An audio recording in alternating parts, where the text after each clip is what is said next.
Nós temos hoje uma data muito, muito, muito importante para todos nós.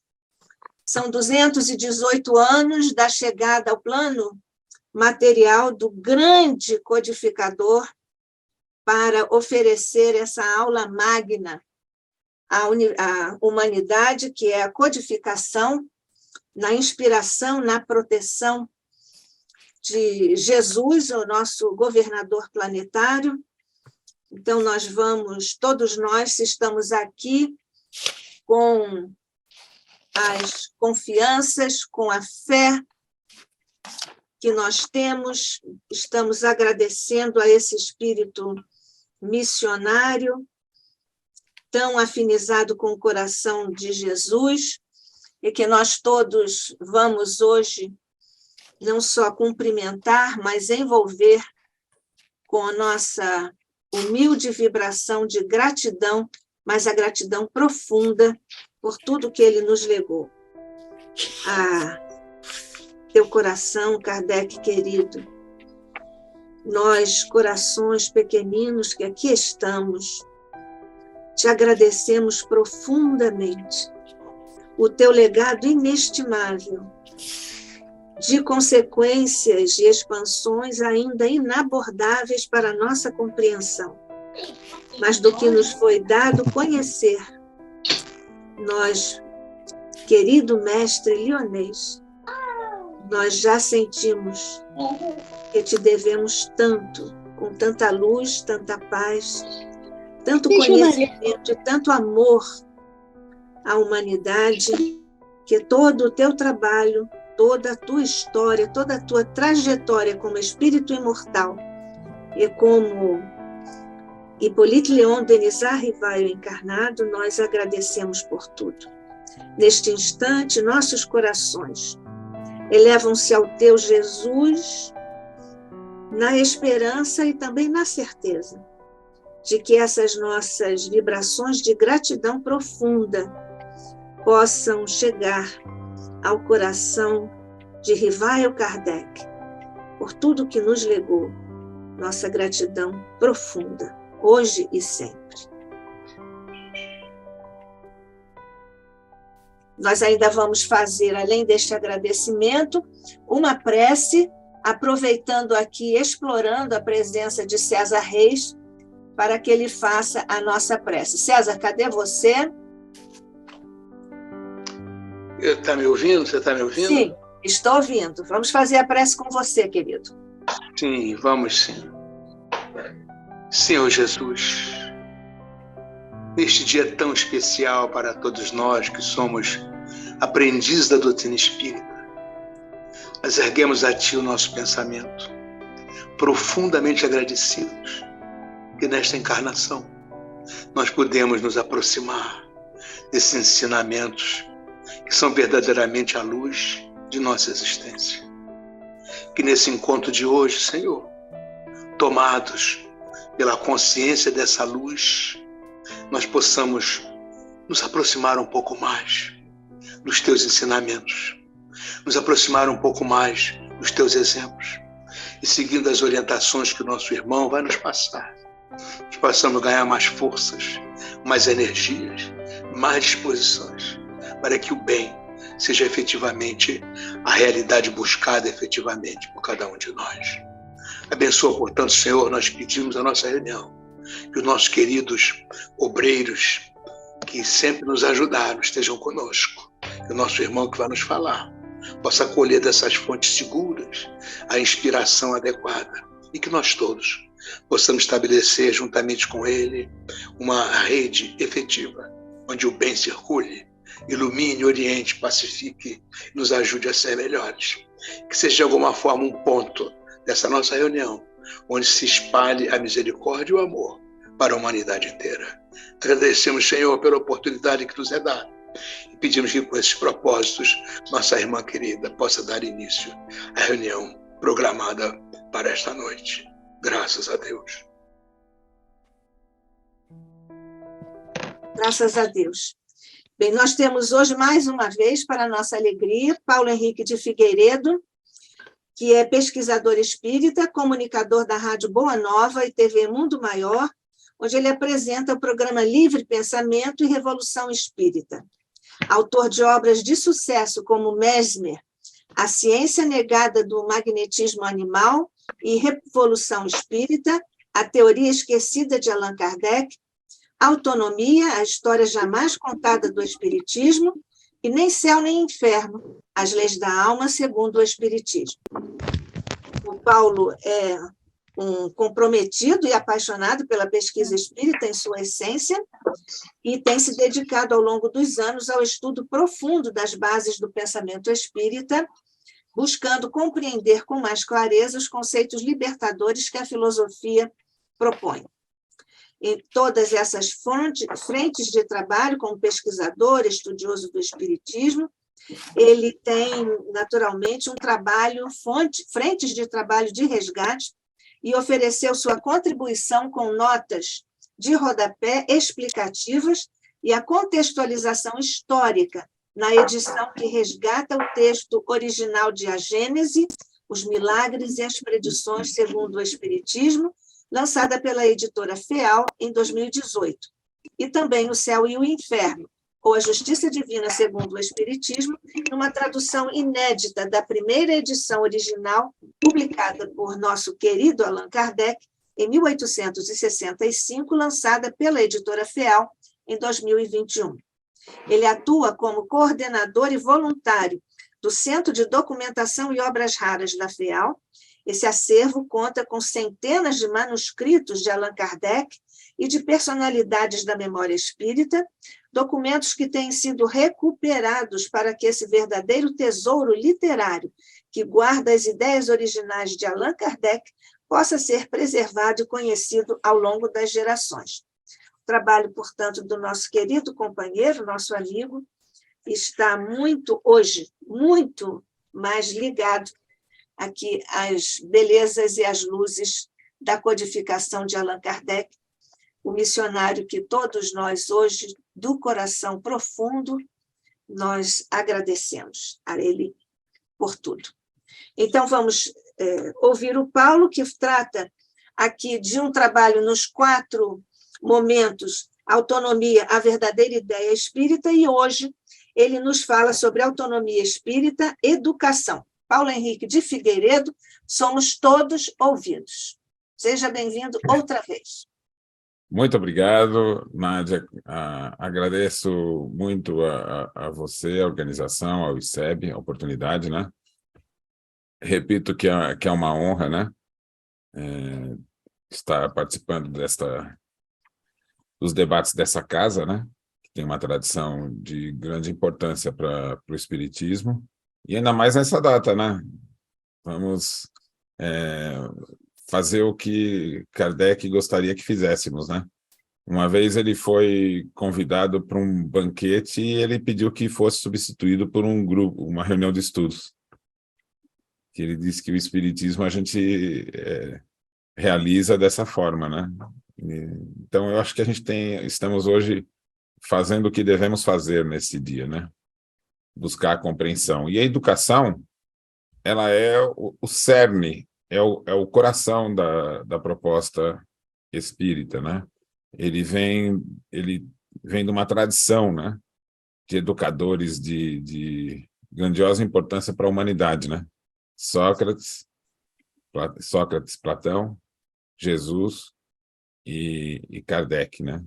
São os nomes fundamentais da educação neste mundo, né? Boa noite a todos, amigas, amigos. Vamos tornar esse nosso encontro aqui um diálogo, tá? Então, a qualquer momento, a gente pode lidar com a participação, pode ser por escrito no chat, ou se quiser falar, tem a mãozinha, né? Uhum. Aqui a gente tem a mãozinha, né? Tem, né? Levanta a mãozinha aí, a gente localiza. Tá legal, gente?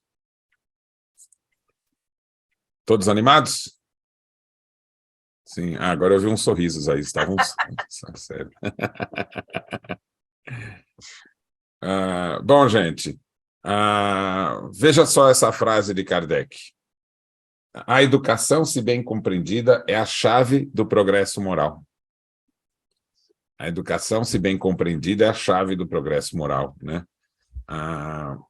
Para que a gente possa entender o significado da educação segundo o Espiritismo, não há outro caminho senão compreender com profundidade como era a cultura da época de Kardec. Porque Kardec, no Espiritismo, ele não partiu do zero. Ele já tinha uma cultura estabelecida, né? É mais comum conhecer a tradição que influenciou Kardec, que vem de Rousseau para Pestalozzi. As ideias de educação de Rousseau que influenciaram Pestalozzi, e Kardec, aluno de Pestalozzi, vindo para a França para estabelecer uma escola, né? Mais uma escola que fosse nos moldes da proposta pedagógica de Pestalozzi. Mas algumas informações são importantes para a gente entender a proximidade do Espiritismo com a educação. Acho que muitos aqui sabem, né? Eu vou relembrar, quem não sabe, eu vou trazer a informação, né? Desde do pós-Revolução Francesa, na França, e não foi a primeira iniciativa, né? Nós já tivemos iniciativa anterior na Escócia, na Inglaterra, né? De uma tradição do espiritualismo racional. O que é o espiritualismo racional e por que ele recebe esse nome, né? O espiritualismo, ele é muito antigo, ele está presente nas religiões, está presente na filosofia. O espiritualismo racional é a proposta de se estabelecer uma visão científica do espiritualismo, ou seja, fazer uso do espiritualismo como base do desenvolvimento da ciência. É exatamente o que eu estou falando, né? Hoje, qualquer ramo da ciência está sob o signo do pensamento materialista. Não é isso? Isso está claro hoje, né? Parece até que é uma associação inevitável, né? Materialismo e ciência. Mas isso não é verdade, né?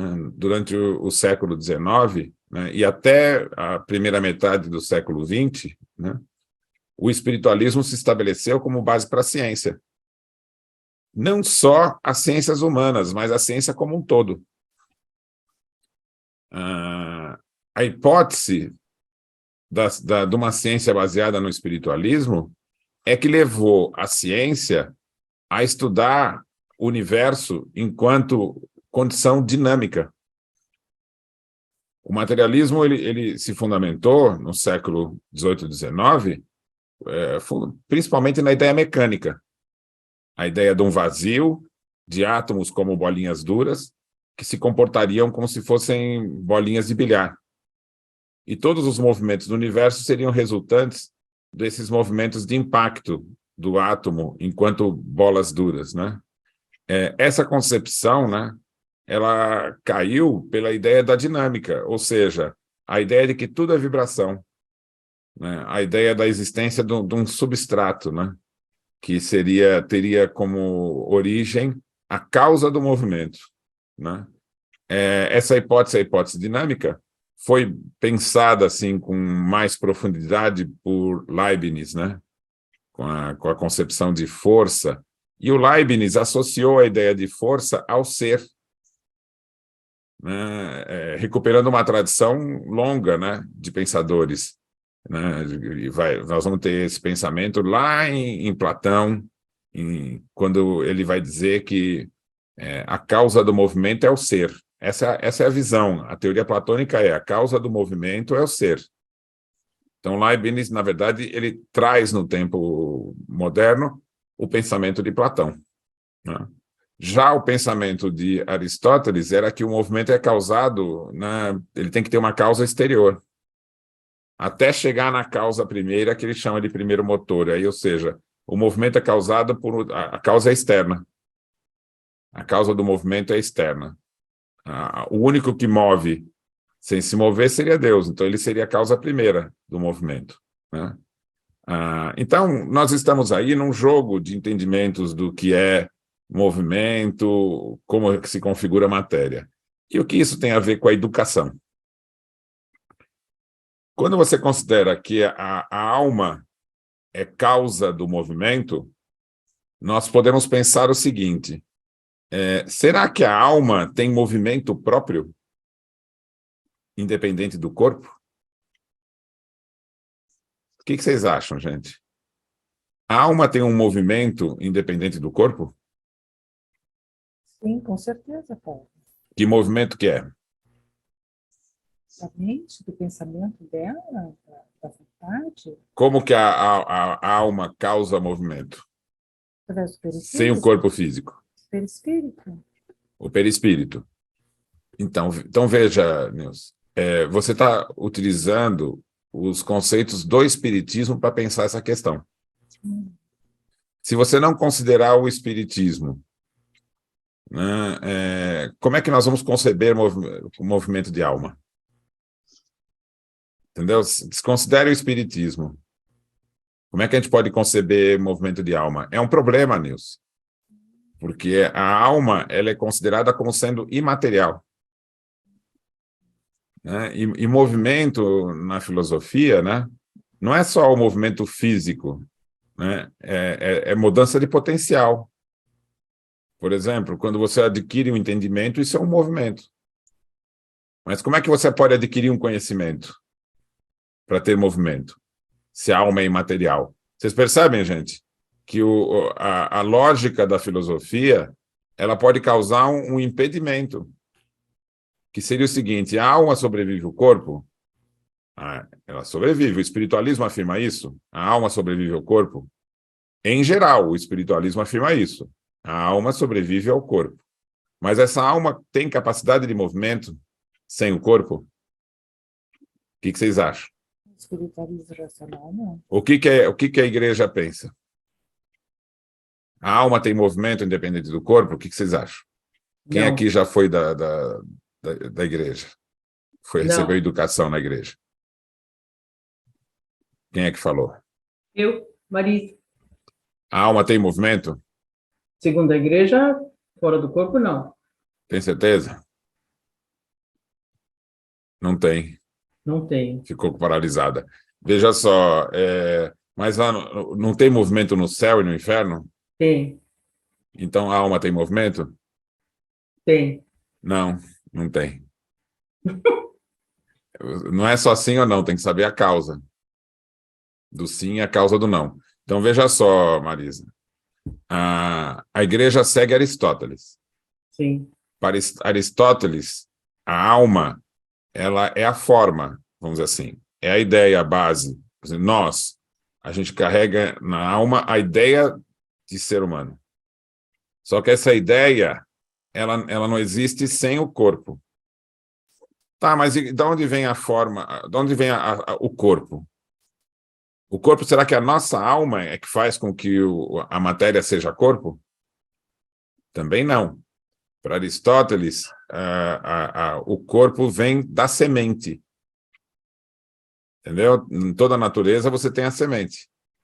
Então, a semente vem da geração anterior, e isso configura o corpo, mas o corpo só tem existência na relação com a alma.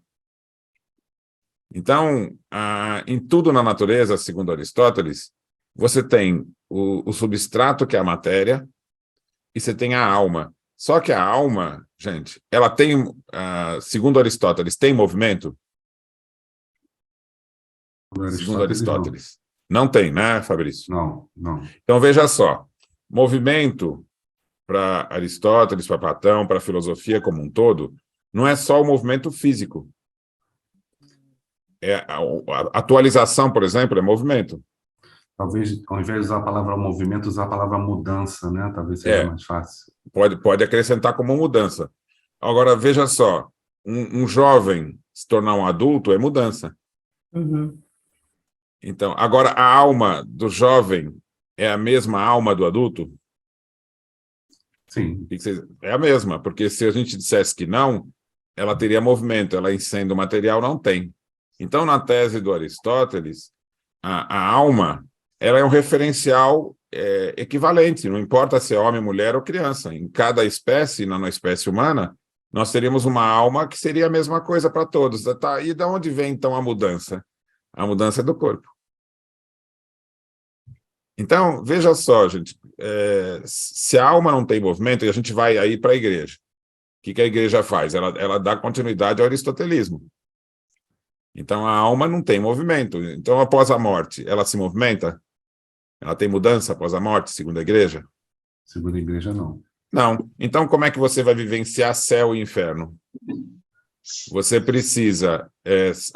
o dogma da igreja é o seguinte: Deus vai destruir esse mundo e vai construir um outro mundo, que o corpo é imperecível. E esse corpo imperecível, então, se ele for colocado no inferno, ele sofre eternamente. Se for colocado no céu, ele vai viver na contemplação divina eternamente. Tá certo? Então, veja só, a questão que o Espiritismo vem resolver não é simples, é complexa. Agora, quando Kardec foi resolver essa questão, e ele resolve com uma profundidade fantástica, ele não fez uma concepção, gente. Então eu acho que a alma tem um corpo. Não foi assim. Ele parte da informação, né, de que a alma tem um corpo, por meio da conversa com milhares de espíritos. E eles contam as relações com esse corpo de diferentes formas. Então, o Espiritismo, gente, fundamentalmente, ele parte do estudo do perispírito, suas propriedades, né, o desenvolvimento do ser a partir do perispírito e assim por diante. O perispírito é a forma pela qual o Espiritismo torna a metafísica experimental. Tá certo? Então, a metafísica não é concepção, a metafísica é experimental. A gente não pode ver o perispírito, mas os espíritos podem. E o Espiritismo se estrutura a partir do estudo do perispírito. Por que eu construí esse caminho? Porque o Espiritismo, gente, em suas linhas básicas, ele é simples. Mas se você quiser compreender que consequências a gente pode tirar do Espiritismo para a mudança do mundo, sabe? Para a mudança da educação, da medicina, da psicologia, nós precisamos estudar com um pouquinho mais de profundidade, tirando tudo que a gente pode deduzir a partir desses ensinamentos. Então, veja só, gente, o perispírito, o espírito por meio do perispírito tem movimento? Sim. O espírito se movimenta no mundo espiritual? Se movimenta. Sim. E o perispírito tem mudança? Sim. Então, veja só, a mudança do perispírito está no seguinte fato: o perispírito se desmaterializa, ele se torna menos denso conforme a evolução do espírito. Bom, vamos voltar para trás agora na época de Kardec. Na época de Kardec, o espiritualismo racional. Ele tinha os platônicos de Cambridge, tinha a universidade lá da Escócia, Thomas Reid e diversos pares deles, várias iniciativas. Só que essas iniciativas, gente, elas se davam porque eram universidades protestantes. Então, essas universidades tinham uma abertura maior para o estudo, só que o estudo deles tinha vínculo com as escrituras. Então, o Thomas Reid, por exemplo, desenvolveu uma psicologia espiritualista, né, com um cunho científico, né, que influenciou os franceses.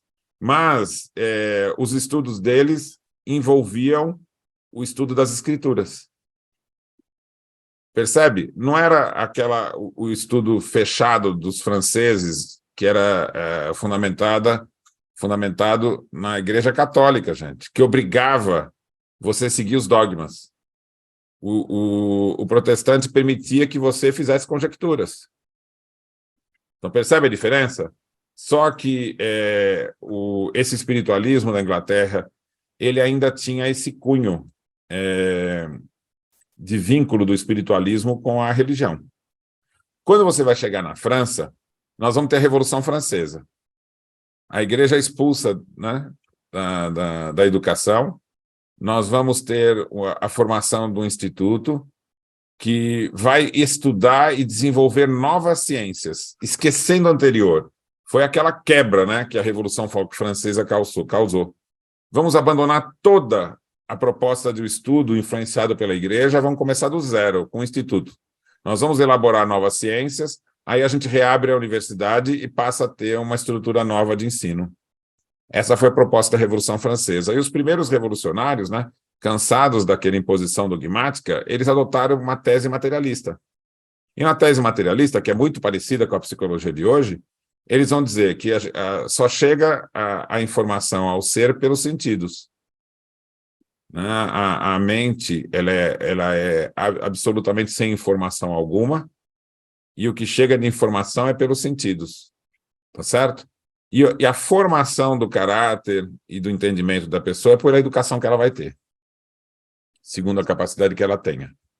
Então, a tese de você conseguir ter uma formação intelecto-moral do ser, ela está muito próxima do que acontece com o animal. O ser humano vai ser considerado um animal que tem capacidade de produzir ideias. Só que no campo do comportamento, seria igual ao animal, ou seja, por hábitos condicionados. Tá certo? A própria capacidade racional derivaria dos hábitos condicionados. Essa tese, né, ela vai ser proposta por um grupo de pensadores franceses chamados ideólogos.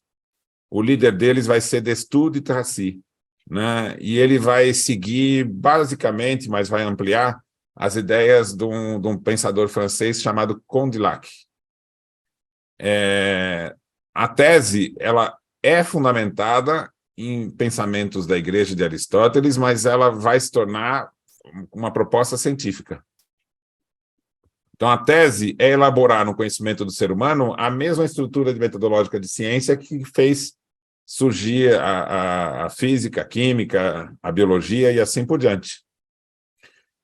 Bom, o Destutt de Tracy, ele vai pegar basicamente o que o Condillac falou e vai dizer que os sentidos permitem que a alma desenvolva pensamentos. Por exemplo, a alma, quando toca num objeto, ela percebe que é algo externo a ela. Aí ela diferencia o que ela é, que é o corpo, do objeto. O Destutt de Tracy vai propor que a alma, que esse movimento é composto. Porque ele percebeu que se a pessoa vai pegar um objeto, né, qualquer, ela vai pegar um objeto, ela tem que levar a mão até o objeto, não tem? O Condillac usava a ideia de uma estátua para exemplificar suas ideias. Né? Mas se você observa um ser agindo, ele tem, e o Destutt de Tracy chamou de motilidade, a capacidade de causar movimento, de gerar um movimento do corpo. Bom, quando nós vamos ter um jovem estudante ali do Instituto, que também usava a ideologia, então é importante falar aqui, gente, a psicologia na França nasceu da proposta científica, totalmente separada do pensamento dogmático. Deu para entender isso? O surgimento de um pensamento psicológico científico na França, o que vai diferir das outras iniciativas que nós tivemos, né, que eram vinculadas ao pensamento, tinha um envolvimento com as escrituras como sendo o norteador do pensamento. Aqui não, é ciência. Você tem que partir dos fatos, da observação. Então, eles queriam saber como que, por meio do hábito, surgia a capacidade racional. Porque eles imaginavam que não havia capacidade nenhuma no ser humano, né? Ela viria a partir dos hábitos, do que vem de fora. Bom, o Mene de Bihan, ele vai dizer assim, quando eu vou tocar um objeto, eu vou sentir o objeto externo, eu vou sentir a capacidade muscular e a sensibilidade, o que define o corpo. Mas, se eu quiser soltar esse objeto, pegar ou soltá-lo, eu consigo perceber a elaboração que faz a vontade. Eu quero pegar, eu não quero pegar, eu quero soltar, eu não quero soltar. Tudo isso eu consigo observar em mim o uso da vontade. Então, a proposta do Mene de Bihan vai ser a seguinte: a razão não se desenvolve por hábito, a razão é uma capacidade da alma. A vontade é uma capacidade ou faculdade da alma. A imaginação é uma capacidade, uma faculdade da alma. E aí, os sentidos são do corpo, as emoções são do corpo, os instintos são do corpo, e é nisso que a gente equivale aos animais. Então, as faculdades da alma é que vão distinguir o ser humano do animal. Ou seja, a nossa alma humana, ela não pode ser percebida nela mesma como causa, mas eu posso percebê-la pelos seus efeitos. Quando a gente lê Kardec, ele não faz isso, um uso recorrente dessa ideia. Pelos efeitos, a gente pode chegar à causa, né? Isso era próprio da metodologia da psicologia, por exemplo, do tempo dele. Você estuda os efeitos e você, então, concebe a causa. A causa é a alma, mas eu não estudo a alma em si. Eu não tenho como estudar a alma em si. Eu consigo estudar os efeitos da alma na sua relação com o corpo. Bom, parece pouca coisa isso, mas é uma tremenda de uma revolução. Por quê?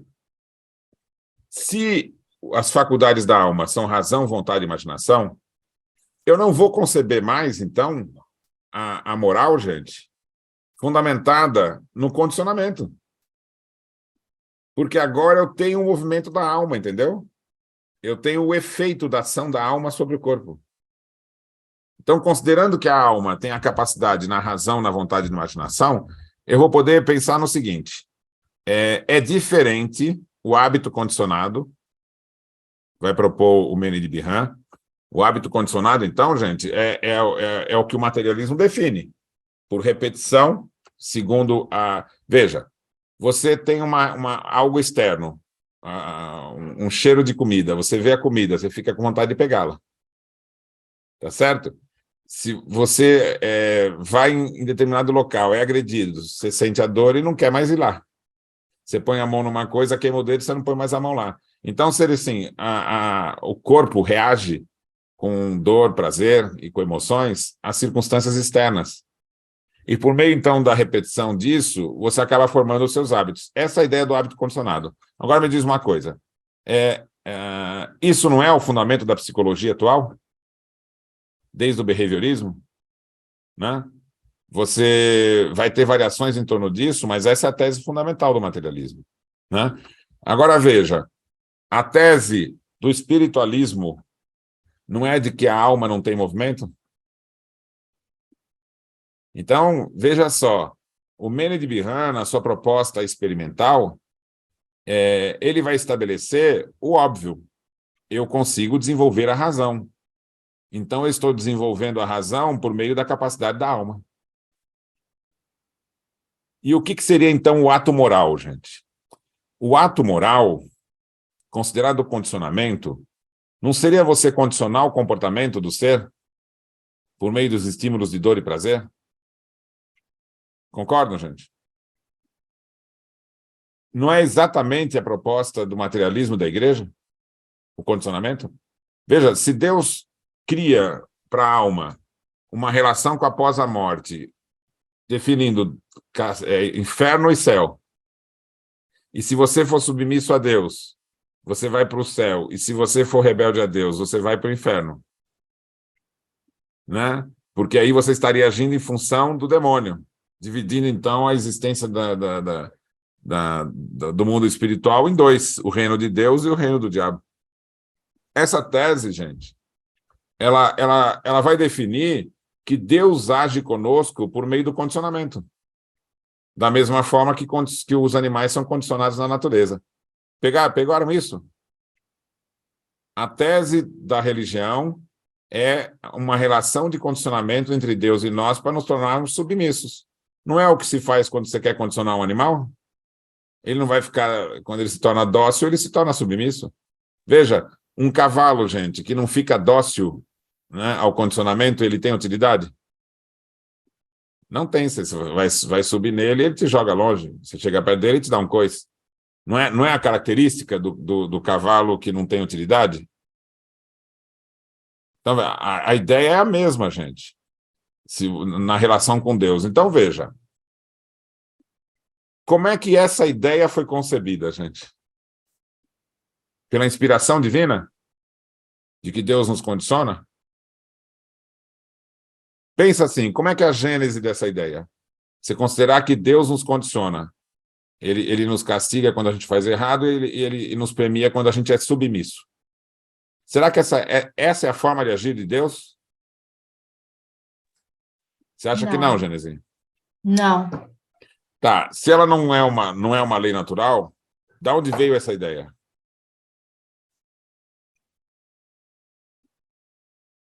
Eu vou te dar um exemplo.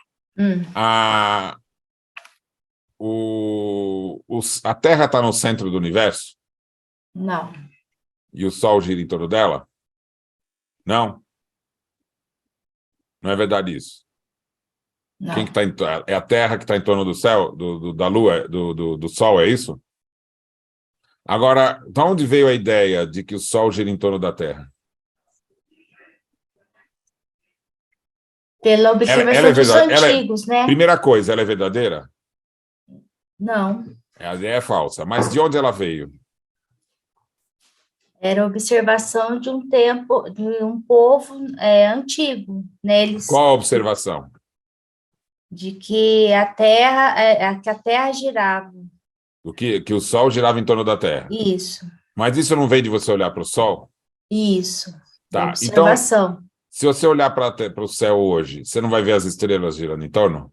Sim. E não vai ver o Sol? Então, como é que você está me dizendo que não é isso? Como é que você me prova que não é isso? Alguém consegue me provar que não é o Sol que gira em torno, as estrelas? Me prova, Genesi. Vai, gente, acorda. Ninguém vai me dar uma prova de que a Terra não é no centro do universo?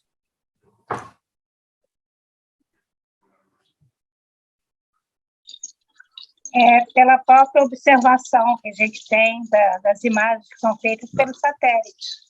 Espera aí você complicou, porque você não está me permitindo uma observação direta, você está dizendo que eu tenho que observar uma foto do satélite, percebe?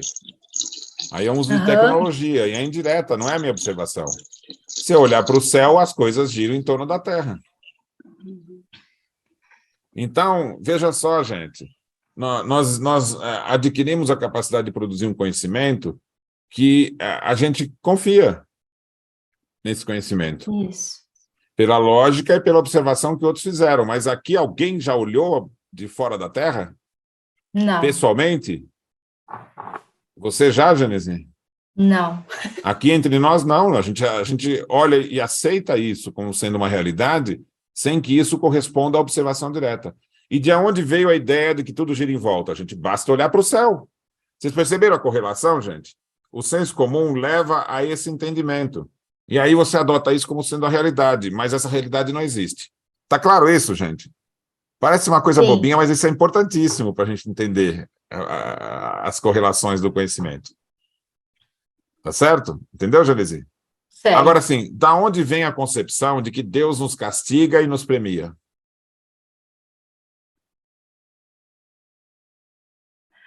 Da igreja, da igreja. E a igreja tirou de onde isso?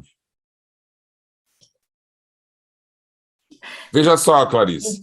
Se você conversar com um espírito, o que ele vai dizer? Que ele está sofrendo? Não tem espírito que vai dizer isso?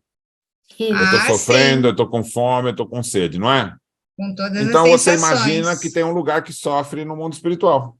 Uhum. E não vai ter o espírito que vai ser o espírito vai dizer que vive muito bem? Sim, vai ter. Então você concebe que tem um lugar bom e um lugar ruim. Tá certo? Agora, como é que a igreja resolve isso se ela diz que a alma não tem corpo? Clarice, eu já conheço esse microfone aí da Clarice. A gente não resolve. Veja só, Clarice, a igreja vai fazer a seguinte questão. Anjos têm corpo, um corpo espiritual. O anjo caído é o demônio, também tem um corpo. É o corpo espiritual mesmo do anjo, só que é do demônio.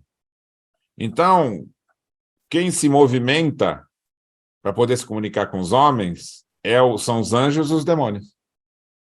Isso. Tá certo? Se você não estiver no âmbito da igreja, vão ser os demônios. Por isso que você não pode conversar com o espírito, porque certamente será um demônio. Porque o Espírito Santo vai respeitar o local sagrado para se comunicar. Exato. Entenderam, gente? Vocês entenderam como é que é a estrutura? Você pega a metafísica, você faz uma série de... É um senso comum, entendeu? Da observação. Então, quando você observa que o comportamento... O ser humano, gente, aqui no mundo, se você castiga, ele obedece, não é assim? Tem condicionamento. Isso. Aí você não tem os castigos que são independentes da nossa vontade? Sim. Então, eles são causados por quem? Por Deus. Entendeu? Agora, e as coisas que nos prejudicam no mundo são causadas por quem? Você acha que Deus vai nos prejudicar? Nessa ideia seria por Deus ainda, Não, né? não é, Genesi. Você cria o duplo conceito do bem e do mal. O mal vem do diabo e o bem vem de Deus. Então, o mal no mundo vem do diabo. Sim. Então, gente, toda a estrutura do dogma, ela é concebida a partir do senso comum. Então, veja, até quando se aceitou que você tinha os 4 elementos, que girava em torno... Sabe? Nós vamos ter isso muito bem recente, gente. Essas ideias vão sobreviver por milhares de anos. Considerar que não é de quinta essência a Lua, por exemplo, foi Galileu. A concepção do movimento, de que você tem uma lei do movimento que rege tanto os astros quanto a matéria, foi Newton. Então, é um momento recente, gente, da humanidade. Então, veja só, a doutrina espírita, gente, vai fazer com o mundo espiritual o mesmo que as outras ciências fizeram. Usar o método para conhecer as verdadeiras leis. Então, nós espíritas temos que ter conscientização do significado da proposta espírita e da diferença que ela tem, a doutrina espírita, para as concepções que vêm da religião dogmática. Porque a religião dogmática, ela se funda na filosofia, mas uma filosofia empírica, que era do Aristóteles, que dizia assim, a alma não tem movimento, então qualquer entendimento tem que vir por meio dos sentidos. Agora, o Platão dizia a mesma coisa? Não, ele dizia que a alma tem movimento. Na verdade, a alma é a causa de todo o movimento. Então, são duas teorias completamente diferentes. E de onde veio a ideia do Platão?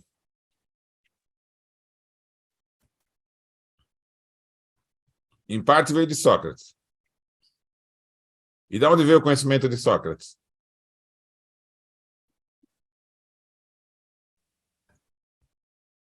De onde veio o conhecimento de Sócrates, gente? De outros pensadores anteriores a ele? Não, Genesi. As observações deles, né? E a Do influência Demiurgo? do Demiurgo, né? Do Daimon, né? Do Daimon. Então, veja, Fabrício, isso aqui é de fundamental importância, gente. O Daimon é o espírito familiar.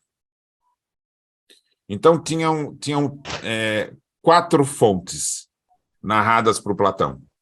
O Daimon, a reflexão, quando você esfria os sentidos e faz o uso da razão que te conecta com o mundo das ideias, durante o sono e os deuses. Então, você tem uma tradição, essa tradição também pode ser usada. Eram os mitos que ele usava. Entendeu?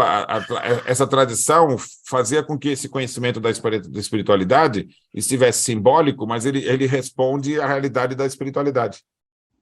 Também o diálogo com o Daimon, mas tudo isso tem que ser estabelecido por meio da razão. Por quê? Porque você não vai observar diretamente a espiritualidade, você vai observar por intermédio da razão. Então, é comparativo. É exatamente o que Kardec vai fazer, não é isso, gente? A gente não estuda diretamente o perispírito, a gente faz uma concepção do que cede. Então ele fala, é um envoltório fluídico que forma um campo e reproduz o que se sente e pensa. E aí Kardec vai dizer o seguinte, o perispírito tem sensibilidade, gente, para dor e prazer? Não. Ele desenvolve emoções? Não. Então, veja, se não tem isso, ele confirma a tese do espiritualismo. Lembra que o espiritualismo falava? Eu não estudo a alma como causa, apenas as faculdades. Kardec vai estudar a alma também não como causa, mas as relações da alma com o perispírito, percebe? Então, o que se estuda é o efeito da alma. Kardec usa a mesma metodologia do espiritualismo racional. A mesma. Ele vai estudar o mundo espiritual usando a mesma metodologia. Por isso que ele vai chamar o espiritismo de ciência filosófica. O espiritismo é uma ciência filosófica. E o que é ciência filosófica? São as ciências, gente, que vão ser fundamentadas na psicologia. O Mendes Bihan cria a psicologia espiritualista, científica, e aí na universidade você estabelece as disciplinas fundamentadas na psicologia. Lembra que eu falei que tem 3 faculdades? Razão, vontade e imaginação? Então, vai se criar na universidade, né, as ciências psicológicas, que é a ciência que vai estudar a capacidade da razão, que é a lógica. A ciência que vai estudar a capacidade da vontade, que é moral, teórica e prática. E a imaginação vai ser o estudo do belo. Oi? É o belo, isso, eu falei o belo. Que é o belo, o estudo do belo, esqueci o nome. É estética. Estética. Aí, como o espiritualismo se fundamenta numa metafísica, você vai ter as ciências psicológicas e vai ter as ciências metafísicas, que vão estudar, então, a relação da alma com o corpo, a origem da matéria enquanto princípio material, e Deus numa disciplina chamada teodiceia. Você vai estudar Deus como causa primária e os seus atributos, que Kardec afirma que é a maneira adequada de você entender toda a realidade, conceber Deus como sendo perfeito e o ser humano como perfectível. Isso só é possível porque a gente vai conceber uma alma que tem movimento. O que vai diferenciar o movimento da alma de Platão para o espiritismo? Chegamos num ponto crucial.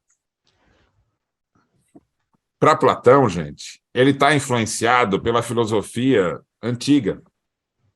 Então, ele vai imaginar que Deus, quando cria a concepção humana.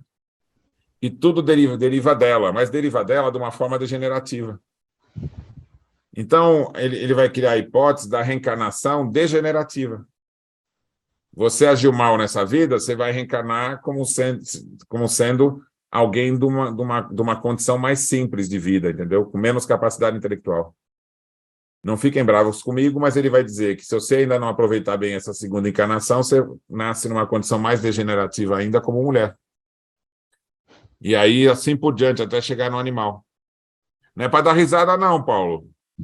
Nós estamos falando coisa séria aqui, não. Não pode dar risada. Falar que absurdo, Paulo. Se eu fosse as mulheres, ficaria muito bravo com você. Veja, essa questão estava presente naquela época. Paulo. Então, o espiritismo, gente, ele vai, segundo os espíritos, nós vamos ter um processo não retroativo. Os espíritos não falaram que o animal vai vivenciar a condição humana no futuro, enquanto não estava bem estabelecido a tese da não retrogradação. Porque o espiritismo tinha que romper com o pensamento do movimento da alma da antiguidade, entendeu? Ou não movimentava, segundo Aristóteles, ou se movia, ele tinha, quanto à questão moral, um movimento retrógrado. Estão acompanhando, gente? Sim. Paulo, Pois não. uma dúvida. Aquele filósofo Heráclito, que falava que tudo é um devir, Isso. ele remete a essa ideia de movimento alinhado com Platão ou não? O Heráclito, ele é pré-Sócrates, né? Então, era um dos filósofos da Físis, né? Esse filósofo da Físis, ele não imaginava a metafísica. Só física, né? Ele imaginava que toda a realidade era observável. Então, ele ia conceber assim, não dá para você conceber um princípio, porque tudo está em movimento. Se tudo está em movimento, eu não tenho nada permanente. Percebe? Outros pensadores acreditavam que tudo é como sempre foi. Um deles vai ser Aristóteles. Ele vai conceber, olha, a realidade que tem no mundo é uma realidade que sempre existiu e por sementes vai dando continuidade nas gerações. Agora, quando chega no Heráclito, que tudo tem movimento, Fabrício, o Platão, ele vai colocar o movimento na alma, percebe? E aonde está o estático para Platão? Seria no corpo, então? Não, o estático é Deus. Ah, sim, sim. Porque ele é fonte, né? perfeito. Sim, imutável. Imutável, perfeito. Assim, o estático ele tem que ser imutável. Sim. Só que aí o Aristóteles vai olhar para isso de Platão, e Platão ainda vai mais longe, né? Ele vai dizer, ó, esse estático, ele oferece o modelo. Então, as ideias são imateriais. Mas a alma, Fabrício, eu fiquei muito contente, porque eu perguntava sempre para os filósofos, professores de filosofia, especialistas, tradutores de Platão, eu não fui, deixei barato não, viu, Fabrício? Eu fui atrás de todo mundo que lidava com esse assunto, para eu saber, assim, Platão considerava que a alma tem corpo? E todos eles diziam que essa informação não existia, até que eu encontrei, né, em Platão, a afirmação de que ele vai dizer assim, eu não consigo compreender, nós temos que esperar que os deuses nos ensinem, mas para que a alma se torne imortal, ela tem que ter também um corpo, para sempre. Isso é fundamental, gente, está escrito em Platão. Aí eu pedi para um professor de filosofia, especialista em filosofia antiga grega, traduzir do grego, para eu poder contar, gente. E ele traduziu do grego e falou, é inequívoca a informação de Platão. Ele considera que a alma imortal tem um corpo, gente. Isso é maravilhoso, porque é em Platão a antecipação do perispírito. E aí ele diz que esse corpo tem que ser imortal como a alma, gente. Maravilha! Isso é fantástico, gente. Porque aí a causa do movimento da alma em Platão, que seria, por exemplo, ela evoluir, é porque ela tem um corpo. Então, a gente até pode deduzir de Platão que esse corpo se torna mais leve ou menos leve. Porque ele vai dizer assim, a alegoria da alma com as asas, né? Ele vai dizer assim, para que serve? O que faz a asa? A asa torna leve. Se ele perde a asa, ele fica denso. E aí ele explica como que o ser se liga no corpo, porque ele está denso. Gente, isso é maravilhoso. Mas ele só se torna maravilhoso se a gente fizer toda essa análise das consequências de você considerar uma alma com corpo, entendeu? Comparando com Aristóteles, que vai negar a hipótese de Platão e vai dizer assim, a alma não tem movimento. Se a alma não tem movimento, gente, ela não tem que ser semelhante a Deus? Tem que ser semelhante a Deus. Então, por que nós somos diferentes uns dos outros?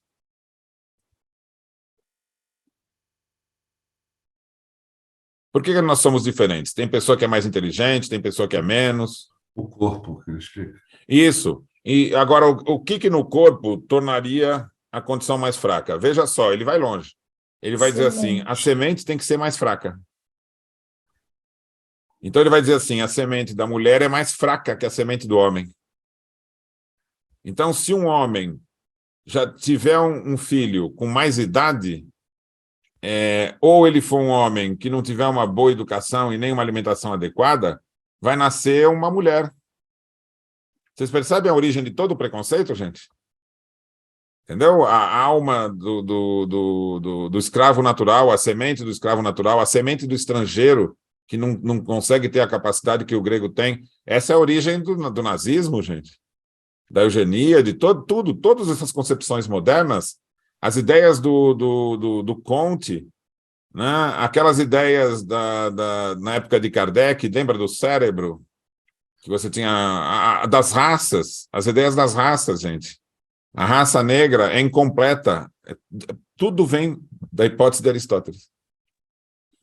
A ideia da igreja que a mulher não tem a alma, que o negro não tem, é uma condição inferior, ele tem, porque assim, o Platão dizia, a alma fraca, ela não tem condição de cuidar de si mesma.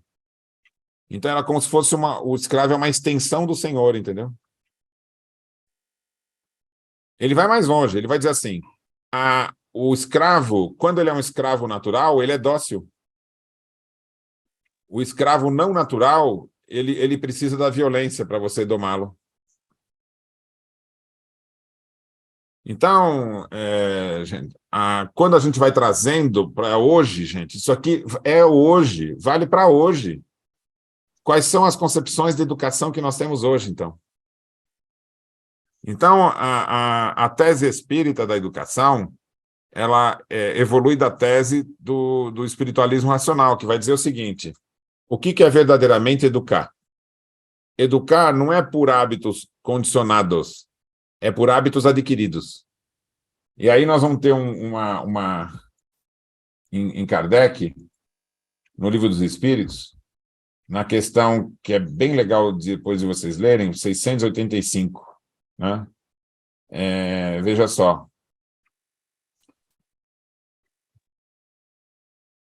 Há um elemento que não foi suficientemente equilibrado, sem o qual a ciência econômica é apenas uma teoria, é a educação. Não a educação intelectual, mas a educação moral. Ainda não a educação moral através dos livros, mas aquela que consiste na arte de formar caráteres. Aquela que dá hábitos, porque a educação é a soma total dos hábitos adquiridos. Então, ele está usando aqui uma expressão da psicologia do seu tempo, que vai diferenciar hábito, que a gente chama hoje de condicionado, do hábito adquirido. E o que é o hábito adquirido? É o hábito que você conquista por meio das escolhas da vontade, iluminada pela razão e pela consciência. Então, as escolhas que você faz vão tornar, por repetição, uma virtude. E, para isso, você tem que fazer com que o indivíduo raciocine para compreender a forma adequada de agir, né? E aí, olha só o que o espiritualismo... Não estou falando de espiritismo, gente. Estou falando de espiritualismo racional. Eles vão dizer assim, quando o indivíduo, ele se habitua a agir adequadamente, ele vai agir pelo dever. Então, por exemplo, o trabalho é você estabelecer uma forma de fazer uso dos seus valores, né, para a produção coletiva, não é isso? Só que aí, o Victor Cousin, que é um dos fundadores do espiritualismo racional em Sorbonne, né, que instituiu as ciências filosóficas, né, que antecede o espiritismo, ele vai dizer assim, a caridade começa onde acaba o dever. A caridade, ela vai além do dever, porque é o ato que você não espera nenhuma recompensa. Entendeu? Então, ele vai colocar a caridade associada, assim, ao agir simplesmente por ser útil. Enxergar no outro uma necessidade e supri-la pelos próprios valores. Aí ele vai dizer, nós vamos regenerar a humanidade não pelo dever, mas pela caridade. O que vocês acham disso, gente? Isso é antes do espiritismo, gente. Isso rompe com a hipótese, por exemplo, do Augusto Comte, que vai dizer que é o trabalho que vai libertar a humanidade, entendeu? O trabalho, gente, é o dever, mas não é a caridade. Porque não é nem livre nem desinteressado, entendeu? Então, o que eu quis lançar aqui, gente? Não tem bastante coisa para pensar nisso tudo que eu falei? Eu passei só por cima, mas cada uma dessas coisas vão estruturar, gente, como é que se faz pedagogia. Pedagogia não é os saberes necessários para você estabelecer a educação.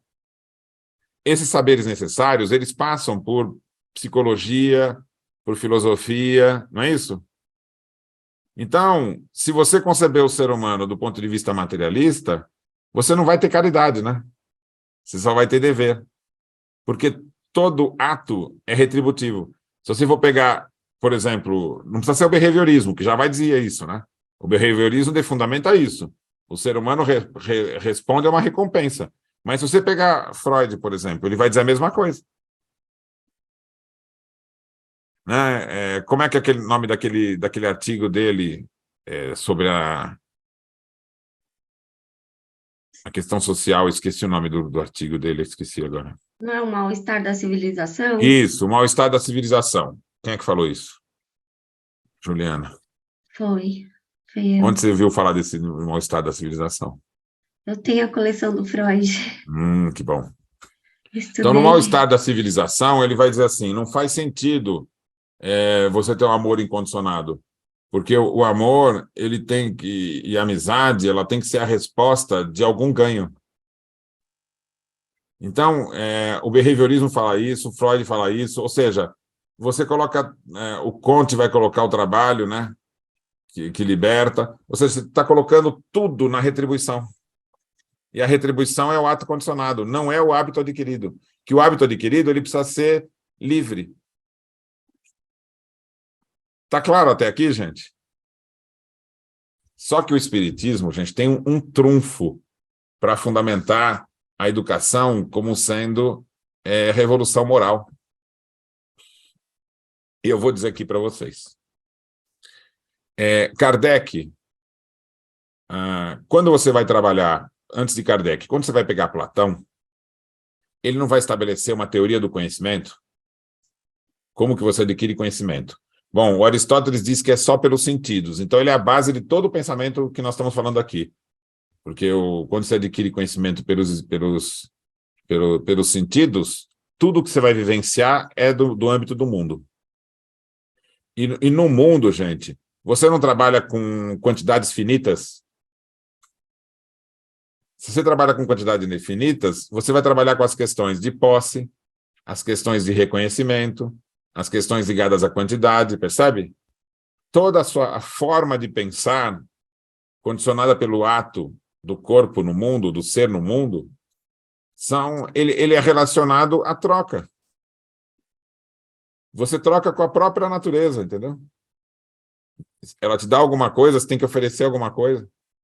Entre os seres humanos, acaba sendo troca. Então, quando você pensa e considera o ser humano como sendo imanente ao corpo, não importa se esse pensamento vem da filosofia, vem da ciência ou vem da religião, né? E você coloca como ou a alma sendo sem movimento, né?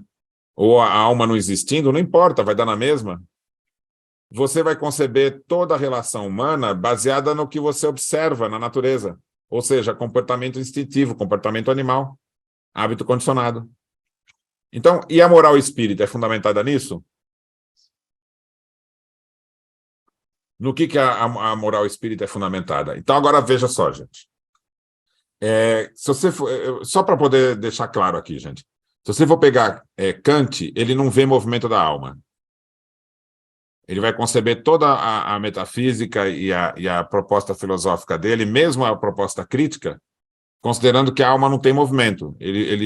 Sempre que ele analisa a alma, ele considera a alma como todos consideravam na filosofia, em toda a história da filosofia, né? Sem um corpo, né? Ela não tem movimento, ela é imaterial, tá certo? Todos os filósofos, pegar a Descartes, todos, Newton, Descartes, Kant, pode pegar qualquer um, gente. A fundamentação da alma é imaterial. Tá claro isso, gente? Então, as religiões também. Então, se você considerou a alma imaterial, ela não tem movimento. A não ser que seja um movimento orbital, alguma coisa assim, muito, muito básica, né? Mesmo se você for pegar budismo também, a alma, quando ela se desliga do corpo, ela também é imaterial. Tá claro isso, gente? Todas as tradições da religião, da filosofia, né? O materialismo não considera a alma, né? Mas mesmo que ela considere mente, gente, a mente tem movimento sem o corpo? Não. Então, até mesmo os cientistas e os psicólogos, que mesmo no ambiente do materialismo fazem concepções humanas, entendeu? Até consideram alma, a alma para ele não tem movimento. Tá claro isso, gente? Alguém consegue me contraditar aí, falar qualquer tradição que considere movimento da alma? Sem ser a linha Platão e Espiritismo? Só que o Platão hoje é considerado mitológico, né? As ideias dele sobre a questão da espiritualidade são consideradas mitos e não ciência. Tá claro? Então o Espiritismo, enquanto revolução, gente, recoloca a tese platônica na ciência, porque ela demonstra o movimento da alma pelo fenômeno do perispírito. E o perispírito não só tem movimento quando ele se modifica, ou seja, ele se torna mais tênue, ele se desmaterializa conforme a evolução intelecto-moral. Então isso, gente, obriga-nos a repensar toda a questão moral, gente. Você vai ter a concepção de uma moral não retributiva. Esse o fundamental. Você percebe que a moral da igreja com céu e inferno é retributiva? Por exemplo, Deus, ele tem que te colocar no céu, se você foi submisso a ele, entendeu? E ele tem que te mandar para o inferno, senão você não teria castigo, porque Deus não castiga, entendeu? A ideia dos dois deuses, entendeu?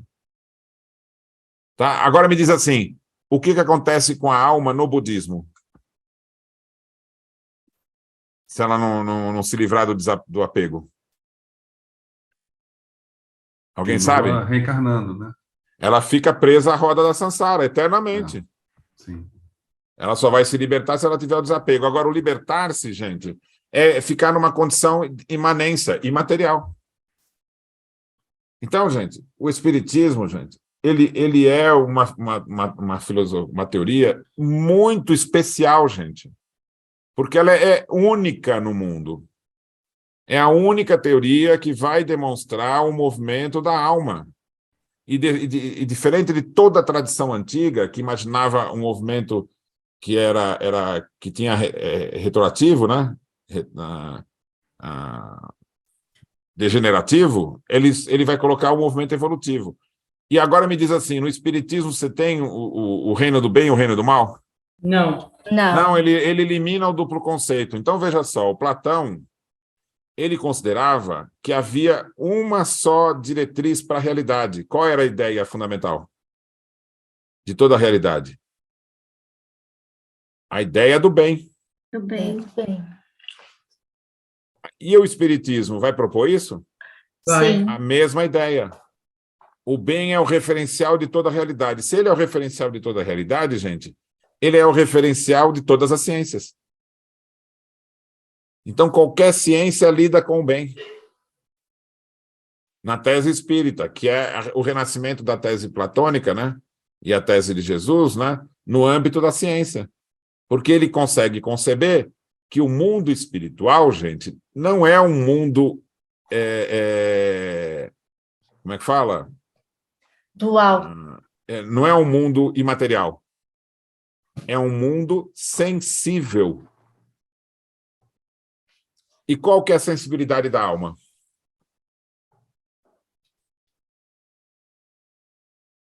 Não é igual ao corpo, né? Segundo o Oi? Espiritismo. Não é igual ao corpo que tem... Não. Não pode ter nenhuma característica da sensibilidade do corpo. Agora, qual é a característica da sensibilidade da alma? Kardec vai propor. Ele vai considerar que você tem um senso, né? Intelecto moral. Ou seja, você tem sensibilidade com relação às questões intelectuais e morais, às ideias e às sensações morais. E quais são as sensações morais, gente? Basicamente, né, tem uma diferenciação enorme, os espíritos explicam que a gente não consegue ter noção, porque da mesma forma que para nós aqui, não tem várias cores, várias sensações, calor, frio, lá a sensibilidade da intelecto moral do espírito tem nuances fantásticas. E cada nível evolutivo tem uma quantidade de percepções enormes. Estão entendendo, gente? São percepções intelecto-morais. Como é que os espíritos explicam isso? É simples. Explica para o peixe, gente, o que é o universo. O peixe não sabe que tem coisa fora d'água, gente. Ele olha tudo da perspectiva da água. Então, nós somos como se fôssemos peixes, entendeu? No mundo aqui, usando o corpo, no mundo material, sem conseguir entender direito o que é a sensibilidade do espírito. Só que a sensibilidade do espírito permite a sensação da felicidade. É a mesma coisa que prazer? Não. É a mesma coisa que alegria? Não. Não, porque alegria é emoção fisiológica. Prazer é sensação fisiológica. E felicidade é sensação da alma. Quando que a alma tem sensação de felicidade? Quando ela está em movimento. E o que é uma alma estar em movimento? A alma estar em movimento, gente, é a condição de integração com as outras almas, porque a alma é um ser social. Cooperação, né, Paulo? Movimento. Movimento da alma, quais são os movimentos da alma? Os movimentos da alma, gente, eles são com relação ao restante da criação. E você pode dividir didaticamente em 3 movimentos. É o movimento do servir, ou inspirar o mais simples. Entendeu? Paulo, inspirar ou servir ao mais simples. E a alma Pois não. estando em movimento, ela é senhora da sua própria evolução, né? Exato. Ela se movimenta por meio das suas faculdades, vontade, razão e imaginação, entendeu? Quando ela movimenta-se no sentido da razão, ela espelha Deus, que é a sabedoria infinita. Quando ela se move no sentido da vontade, ela espelha Deus no sentido do bem. E quando ela se movimenta na imaginação, ela espelha Deus no sentido do belo, o sábio, o bom e o belo, que são as concepções das faculdades no seu âmbito infinito, que é Deus, que é o modelo. Então, gente, como é que você se movimenta no mundo espiritual? Você se movimenta no mundo espiritual, gente, sempre na relação com outros seres. Agora eu vou explicar por quê. Aqui, se eu soltar essa caneta, ela vai cair, não vai? Vai. Ela está sob a ação do quê? Da gravidade. Isso. E ela é um objeto em si, não é? Sim. Sim. Tá. Agora, que coisas existem no mundo espiritual? Existem coisas em si igual uma caneta? Não. Não tem caneta ou pode ter? Eu não posso imaginar uma caneta? Pensamento, isso, pode. Só que o pensamento não vai fazer uma concentração do fluido e ela passa a ter uma... Forma. Só que aquilo ali não é sustentado por mim? Sim. Enquanto Tá. estiver pensando. Então, pega essa lógica, gente. Existe alguma coisa no mundo espiritual que não tenha nascido do pensamento de algum espírito? Não. Não, tudo é pelo pensamento, né? Então, nós estamos falando de uma realidade intelecto-moral, gente. Que a própria matéria lá é derivada, as aparências são derivadas do pensamento. Tá certo? Então, veja, alguma dessas coisas causam impressão sensível no sentido do corpo no mundo espiritual? Ou seja, causa frio, calor, dor? Não. Então, como é que o espírito, gente, no mundo espiritual, concebe a realidade dele? Não é a partir do seu próprio entendimento? Sim. Então, não vem nada de fora, gente. É ele que concebe a partir do que ele sintoniza, ele chega de informação. Você entendeu? O movimento do espírito, gente, é de dentro para fora, sempre. Alguma coisa interfere nele em si, enquanto espírito? Não. Não, porque o espírito é imaterial. Então, o espírito, gente, é inviolável. Ele pensa, sente, e o que ele consegue fazer, então? Estabelecer sintonia. Então, o movimento da alma, gente, é estabelecer sintonia, exteriorizar o que pensa e sente e sintonizar com os outros. Então, qual que é o movimento da alma?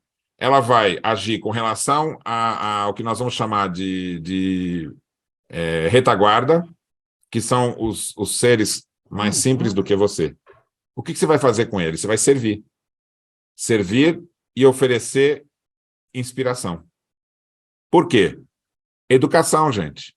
Você não pode fazer pelo outro. Você tem que dar condições e recursos para que o outro faça, não é isso? É a mais pura autonomia, gente. Agora, um espírito acima de você não faz o mesmo com você? Faz. Então, você inspira o mais simples, não é? Sim. E você recebe a intuição do que está acima. Agora, quando você recebe a intuição do que está acima, o de cima não está te inspirando? Sim. E ele não tem relação com o outro mais acima ainda? Tem. Que está o intuindo, não é? Sim. Tá. Ninguém age sozinho. Então, o que os espíritos explicam? O ato do desenvolvimento pessoal é coletivo. Então, você avalia a sua condição, você age na conexão com outros espíritos, que ele vai chamar de individualidade coletiva. Tá certo? Agora chegamos no ponto fundamental. Ponto fundamental, gente. Quando você está agindo no mundo espiritual, você tem alguma retribuição do que você auxilia? Absolutamente. Não. A retribuição é ser útil. E a sensação advinda de você ser útil no máximo possível é felicidade, não é isso? É felicidade, isso. Tá. No agir com o outro, para você aprender, você não tem que estabelecer um diálogo sincero? Sim. E agir em conjunto com o outro, não é cooperação? É. Sim. Você auxiliar o mais simples e aprender com o igual, não é apoio mútuo? Sim. Sim. Receber inspiração do que está acima, não é apoio mútuo? Também. Certo. E você está agindo em função do quê? Qual vontade que você está agindo? É a sua própria vontade? Própria, isso. Mas a sua vontade está a serviço do quê? Não é do trabalho conjunto? Também. É, E esse trabalho não é Operação. inspirado pelo Espírito Superior? sim, E não tem uma acima dele? sim. Cada um não vê maior, mais amplo, então toma decisões que vão ter dos processos mais longos? Uhum. Percebe, gente? Quanto mais acima, você abarca os processos mais longos. E os de baixo, trabalhando em cooperação com você, a gente chega no resultado adequado. Se cada um fizesse qualquer coisa que queira, né, você não chegaria no resultado comum, percebe? Uhum. Então você não tem que fazer abstração do resultado, abstração da própria personalidade? Concorda? Sim, Sim. Tá. E se você for subindo, gente, um vai recebendo inspiração do outro, chega no ponto máximo? Não. Chega. Espírito Chega. puro. Ah, sim, espírito puro. Tá, e o espírito puro recebe inspiração de quem? de outros De outros espíritos acima que dele. estão acima. Não. De Deus. De De Deus. Deus. De Deus. E quem falou isso? Jesus. Eu e o Pai somos um. Não faço aqui a minha vontade, mas a dele. Por isso que eu ajo, minha atitude é a atitude do bem. Entenderam a profundidade do ensinamento de Jesus? Uhum. Então, gente, se Deus inspira o Espírito puro e dele até nós é uma corrente do bem ou o caminho do bem, nós não estamos executando o modelo divino? Sim, Então, para você fazer isso, você tem que agir por cooperação, com abstração de personalidade. Agora, eu não acabei de definir todas as virtudes? Sim. Então, tem virtudes humanas, gente, e virtudes espirituais. O dever é virtude humana. A caridade desinteressada é o dever espiritual. Então, quem age por caridade, não sabiam os espiritualistas racionais. Mas não é só acima do dever. É o agir natural do espírito. Então, o que você está fazendo aqui nesse mundo, gente? Você tem que estudar isso que nós estamos conversando para imitar os bons espíritos. Porque quando você faz isso, você está se capacitando para agir segundo o agir do espírito, que é a vida principal, não é isso? sim. Agora, olha para os problemas do mundo, Marisa. Olha os louvores do mundo, os bens do mundo. Não ficou menor? Com certeza. É, O Paulo, nosso mas dia a dia não ficou bobo, não ficou infantil? ficou muito pequeno, Mesquinho, infantil, bobo, pequeno? infantil, claro. Porque Mas, essa é a nossa mais pura realidade, Nádia. Sim, Sabe, nós temos amigos que já se foram, né? sim, O Jorge Andréia, já foi. Herculano Pires, já foi. Hermínio Miranda, já foi. Um dia eu passei um dia inteiro na casa do Hermínio Miranda, lá, conversando sobre espiritismo, né? Que interessante. Em certo momento, ele foi pegar na estante dele um livro antigo, com capa de couro enorme, e colocou na mesa. E esse livro era um original de um ajudante do Lutero. Me fugiu o nome dele agora. E aí ele abre o livro, tinha uma gravura do autor, e era a cara do Hermínio Miranda. Aí ele virou para mim e falou assim: Paulo, você não sabe a emoção que a gente sente quando segura um livro que escreveu na outra vida. meu Deus. Era um discípulo o braço direito do Lutero, né? E os espíritos tinham falado para ele, em trabalhos mediúnicos, que ele tinha sido Melancton. Então, o Hermínio Miranda está no mundo espiritual agora, não está, gente? Então, ele está exercendo essa condição do espírito interligado a outros. Agora, pensa assim, gente, se aqui a gente está trabalhando com essas intenções, nós não temos perispírito? Sim, Nós não estamos em sintonia com os espíritos que se interessam pelo que a gente está fazendo aqui? Então, com nós estamos sob a certeza. inspiração deles. Isso é a vida do espírito. E o nosso corpo vai morrer, e você vai continuar nessa sintonia estabelecida. Você é, gente, aquilo no qual você investiu. Se você investir o seu interesse nas coisas do mundo, você vai ficar apegado ao mundo. E isso causa atraso. Então, veja, gente, o mal não é o inverso do bem. Percebe? Se o bem é o movimento, gente, o que é o mal? A ausência do A movimento. inação. Inação, inércia, resistência ao movimento. É inação. Vocês percebem, gente? Então, não existe o contrário ao bem, gente.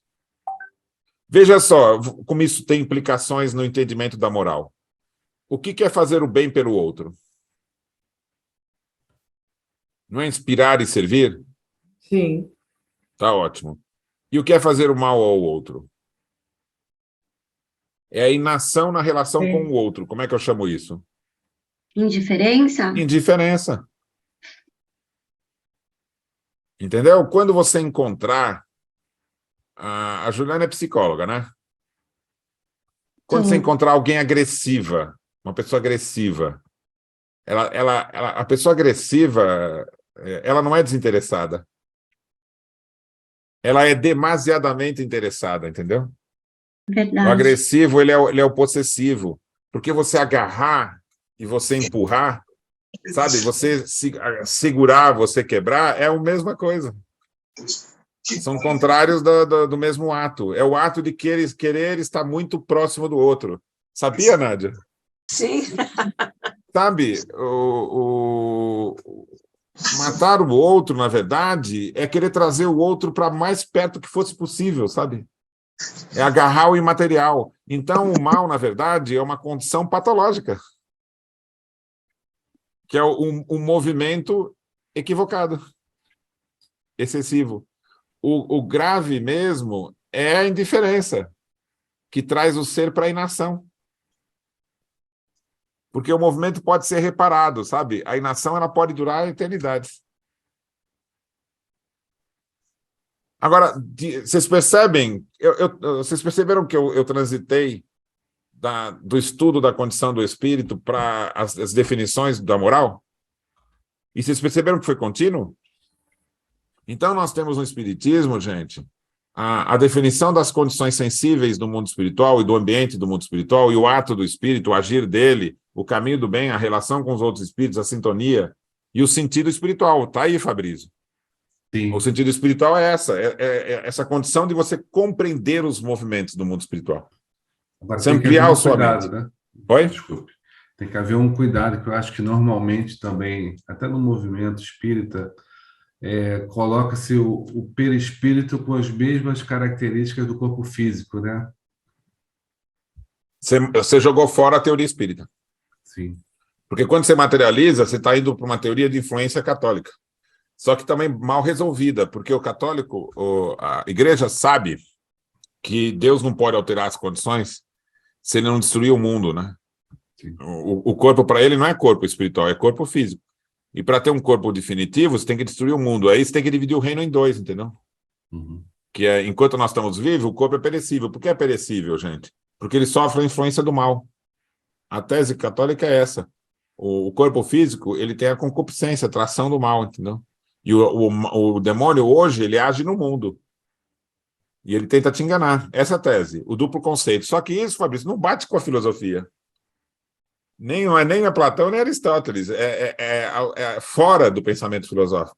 Então, se a gente tirar essa confusão toda do duplo conceito do bem e do mal, que é um senso comum não filosófico, é dogmático, porque você não consegue conceber racionalmente, sai disso. Você vai para Platão e Aristóteles, concorda? Quando você vai para Platão e Aristóteles, você vai ter a hipótese do movimento da alma e a alma sem movimento. A alma sem movimento acabou. A moral vai ter que estar fundamentada no movimento do mundo. E aí é o movimento de troca. Estão entendendo, gente? Agora, se você vai para Platão, tem a questão do retroagir. O mal está no retroagir. Aí o Espiritismo resolve tudo isso porque ele vai demonstrar o perispírito e vai mostrar a evolução do átomo até o espírito puro. Ou seja, toda a natureza está integrada do ponto de vista espiritual. E o que é o ser humano? É a transição entre a condição inconsciente da espiritualidade, que é o animal, ao espírito livre. Agora, veja só, quando que a gente ganha diploma, gente, de espírito livre? Tem um momento, viu, Juliana, que você ganha diploma. Você vai ser diplomada como espírito livre. Ou seja, espírito feliz, espírito bom. Como é que você faz? Quando que você ganha esse diploma? Deus é mais reencarnado. Quando eu praticar caridade? Não. Isso já tem que estar fazendo já há muito tempo, não sei se te contaram já. Não, estou fazendo. Desde que você... a gente faz a Pelo menos caridade. eu tô servindo e buscando Juliana, ser caridade útil. é servir. Só que o Espiritismo não põe simplesmente caridade. Ele propõe caridade desinteressada. O que é caridade desinteressada? Servir segundo a concepção da alma. Você tem que pensar assim, eu sou uma alma, então eu estou usando um corpo, tudo isso é empréstimo. As coisas que tem aqui no mundo são todas empréstimos, para eu poder me desempenhar aqui no mundo físico. Mas veja, o movimento da alma, que é o movimento desinteressado. Fechou. Então a alma tem um movimento... O que é o movimento desinteressado da alma? Pensa você no mundo espiritual, você tem fome, tem sede, tem frio, você precisa de outro te entregar alguma coisa quando você faz alguma coisa? Não. Se você entendeu a realidade do mundo espiritual, se você não entendeu a realidade do mundo espiritual, você vive de forma ilusória no mundo espiritual, entendeu? Entendi. Agora, se você entendeu a realidade do mundo espiritual, você quer ir para lá com entusiasmo de ser útil. Você sabe, ser útil, gente, sem preocupação com o tempo. Já pensou isso, Nádia? Você sabe, o trabalho da troca de ideias completamente simples, direto, objetivo, entendeu? Sem nada de retorno, sem medo de errar ou acertar. Compartilhar as ideias. De tal forma que quando você for ajudar alguém, se você está no mundo espiritual, em conexão com a sua família espiritual, Nádia, e tem um outro espírito que você vai dialogar com ele, você vai receber não só a inspiração dos seus iguais, como dos bons espíritos. E eu perguntei há pouco tempo atrás, no trabalho mediúnico, Nádia, Sim. Como é que eles conseguem distinguir o espírito superior? Eu queria saber se era pela questão da luminosidade do perispírito. Olha a minha ignorância. Eu só descobri que era uma ignorância quando ele explicou. Ele falou assim, Nádia, a gente não distingue os bons espíritos, porque eles se fazem como nós, quando estão entre nós. A gente nem sabe que está lidando com o espírito superior, porque ele se coloca entre nós como um de nós. Eu achei tão bonito isso. Entendeu? Mas se nós tivermos alguma acuidade perceptiva, nós vamos ver pelos movimentos desses espíritos, ainda que encarnados, como eles preferem, em situações para os valores da Terra muito singelas, nós vamos reconhecer que eles estão, pelo menos, acima de nós, Nádia, pelos movimentos. eu também imaginei isso, mas o espírito disse que não. Sabe o que ele falou? Ele diz assim, quando a gente age no bem, a luz se soma e a gente não distingue. Porque a ação do espírito, quanto mais evoluída, é mais tênue. Então, as sensações são compartilhadas. A felicidade é uma sensação compartilhada. E ele falou assim, olha só que paradoxo. Vocês vivenciam a condição contrária. Vocês estão vivendo num mundo mais denso. E quando alguém faz uma prece, é como se fosse uma luz. Então, ela se distingue porque ela se torna mais clara do que está à volta. Enquanto aqui, a gente acaba distinguindo aquele que está mais denso, que é aquele que nós vamos ajudar. Porque todo o resto acaba ficando claro. Depois que acabou a reunião, eu fiquei pensando sobre isso. Você sabe quem me veio na mente? Yin Yang. Sim. É exatamente a figura do Yin Yang. Entendeu? Então, é a luz na presença da escuridão, entendeu? A escuridão rodeada da luz. É isso. Essa é a realidade do mundo espiritual. Ô Paulo, mas o espírito superior não se revela pelos seus comportamentos, pelos valores expressos através dos seus movimentos? Ele em si, Nádia, na relação com seus iguais, ele tem um compartilhar do entendimento mais amplo. Mas quando ele acorre ao mais simples, ele se faz simples. Sim, mesmo na espiritualidade. Mas eu não estou falando disso, eu estou falando que como isso já é uma inerência à sua condição, porque ele... ele se torna mais denso, Nádia. Ele se torna mais denso, ele diminui. Se ele está com seus iguais, ele é menos denso. Mas se ele acorre para servir, ele se torna mais denso. Isso é uma lição incrível do mundo espiritual. Ele não se distingue até mesmo para permitir que o outro Não fique numa condição de relação de estou lidando com o superior, Não, entendeu? claro que não, mas ele gradua as manifestações de si mesmo até para não humilhar o outro, que não está ainda com a luz que ele É mais adquiriu. do que isso, Nádia. É para verdadeiramente servir, porque para servir eu tenho que ressaltar o valor do outro, não o meu. Sim, mas quando você ressalta o grande valor do outro, eu estou aqui, e você, Paulo, não ressalta o grande valor, o próprio valor, para não, digamos assim, entre aspas, constranger o outro, porque você gradua as manifestações da sua superioridade inevitável. Não funciona assim, Nádia. Veja só. Os espíritos não agem sozinhos. Eles agem em grupos. São as individualidades coletivas. Então, todo espírito ele está agindo junto com outros. Então, o ato natural dele não é fundado na personalidade. É fundado no resultado coletivo. Ou seja, quanto mais evoluído, você vai agir com tarefas mais complexas. E essas tarefas só são possíveis de se executar quando você estabelece uma relação ampla. Veja só, os seres, quando vão agir na natureza, eles têm que agir em muitos espíritos. Então, a realidade do espírito, Nádia, ele vai, pela prática da vida espiritual, tornar-se um desprendimento da personalidade. Então, não tem referencial de personalidade. Ele transita do mais sublime ao mais denso na prática cotidiana do ser útil, a tal ponto que muitas vezes ele vai encarnar entre nós. Só que quando ele encarna entre nós, você não vai encontrar ele entre as pessoas de destaque, mas entre as pessoas que se tornam simples. Você vai encontrar um espírito superior, muitas vezes, numa comunidade, entre eles, agindo como eles, para servir de referencial para o crescimento de todos.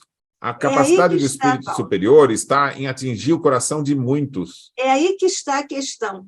Quando ele se torna referencial para os outros, automaticamente ele se torna como referência através de valores que são já imanentes, são... Sim, Nádia, mas ele vai agir pelo valor que você conquista. É a maêutica. Veja só. Claro. Quando ele nos inspira sem que a gente perceba. Então, qual é o ato nosso, gente? É mesmo aqui no mundo. Se você descobriu alguma coisa, não tem caráter pessoal. Você se conectou com as ideias ligadas àquilo. Então, o processo evolutivo é um processo de desprendimento. Mesmo porque o espírito, quando alcança um grau evolutivo, ele enxerga muitos mais... o quanto ele tem para alcançar. Quanto mais ele alcança de entendimento, mais amplo é o alcance dele do que ele não sabe nada.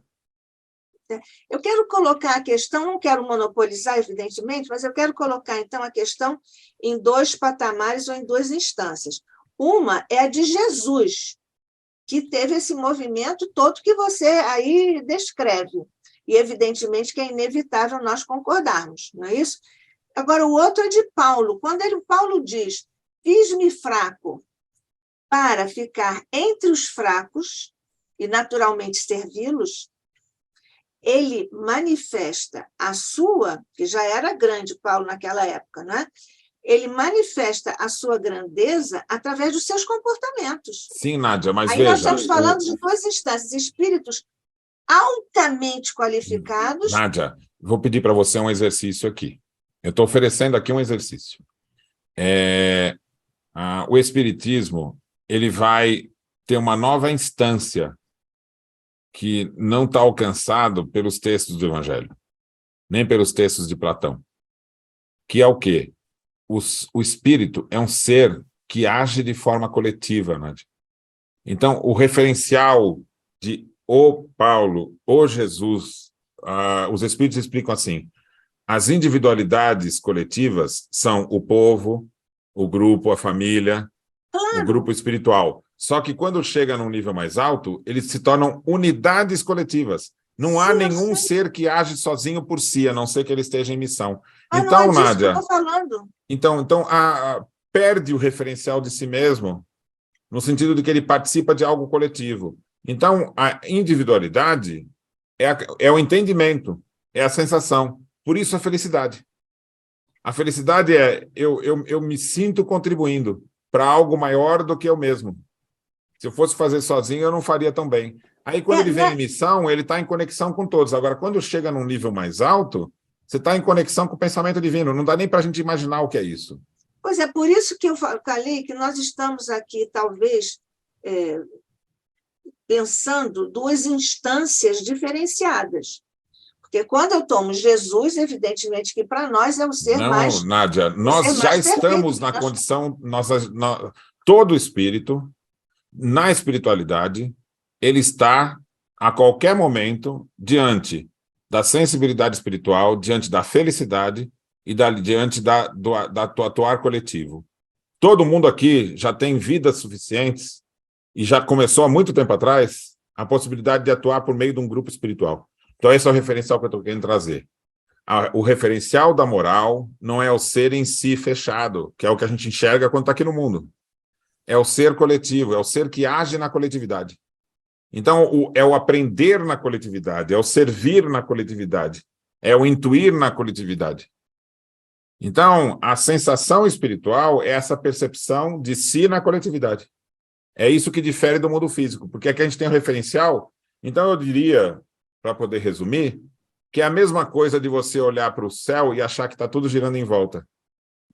É o indivíduo se achar algo e tudo está em volta dele. E não é assim.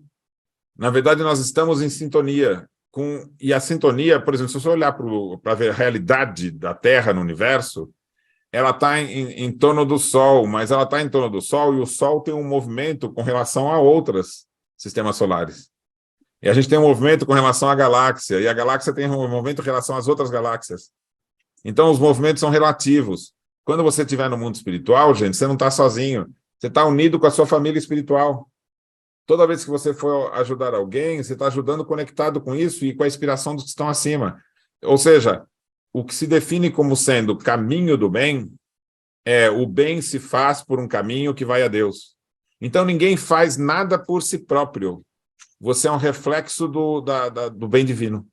Qualquer ato que você fizer, quando você pegar um copo d'água, entregar para alguém que está com sede, você estabeleceu um caminho que vai a Deus. Eu não estou querendo monopolizar, evidentemente, mas eu vou ler aqui a participação do Fabrício, mas antes eu queria reforçar que eu, então, não me expressei bem. Porque como é que você situa o espírito Paulo quando ele disse, fiz-me fraco para me tornar... Mas ele está definindo ele em missão. Como é que você falou? É em missão? O Paulo, ele fala do Paulo no mundo, gente. Eu estou falando do espírito no mundo espiritual, que é o referencial do agir coletivo. Você está restringindo ao plano espiritual? Não, eu estou dizendo o seguinte. A moral está em agir no mundo segundo o agir do espírito. Porque se você olhar para o mundo, você vai ver o referencial do corpo no mundo, que é um corpo que tem necessidades. Você vai ver os instintos. E a humanidade, ela tem que se estabelecer segundo o ato do espírito.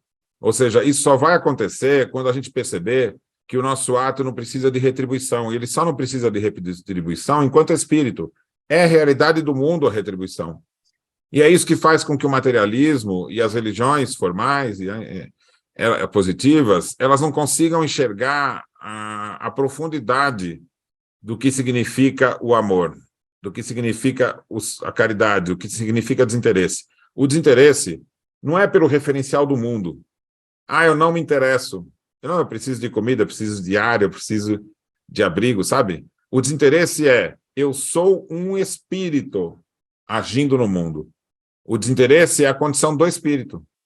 Eu não preciso de exaltação de personalidade. A evolução não é a evolução minha, é a evolução do meu coletivo. Mas você acha que isso não se torna manifesto se esse espírito encarna? Quando o espírito encarna, ele tem que... Não, você tem que... É um espírito encarnado, assim. Eu continuo em conexão com os espíritos, mas só se eu tenho desinteresse.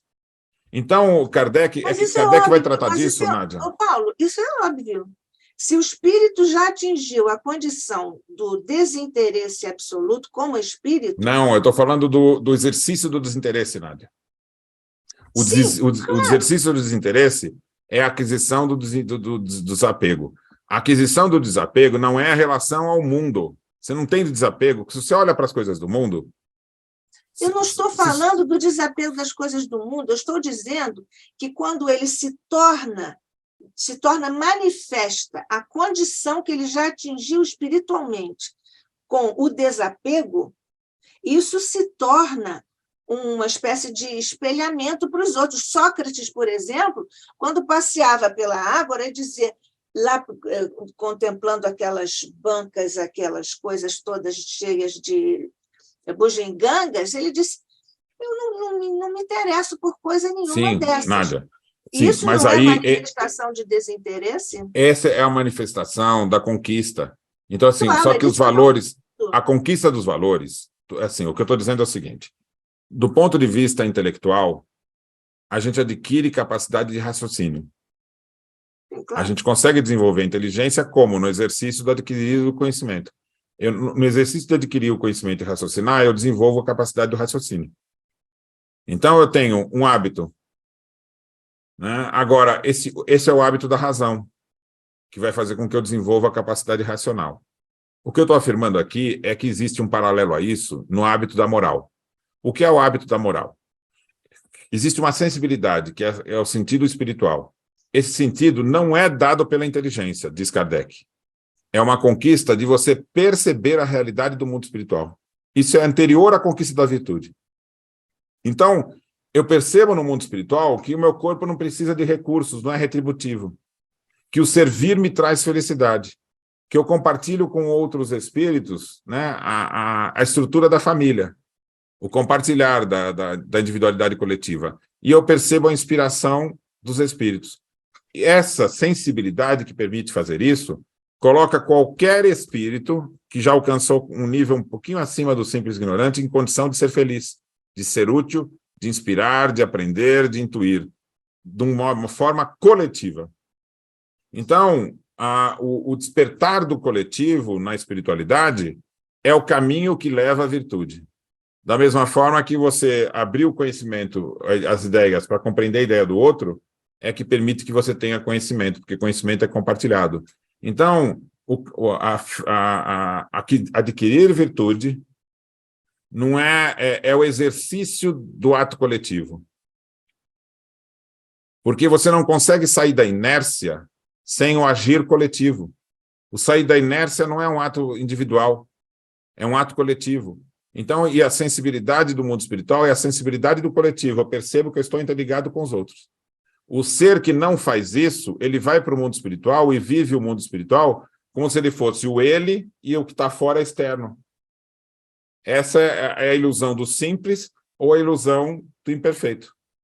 Ele vai para o mundo espiritual e vive como se estivesse aqui. E aí ele tem uma diferença com o externo. A evolução espiritual, você se integra ao outro para servir, para aprender e para intuir. Isso cria esse caminho do bem. E aí você enxerga até as fases que vêm depois. Isso é que dá fé racional. É isso que coloca você quando vem para o mundo e fala, não, eu estou no mundo, mas eu sou espírito.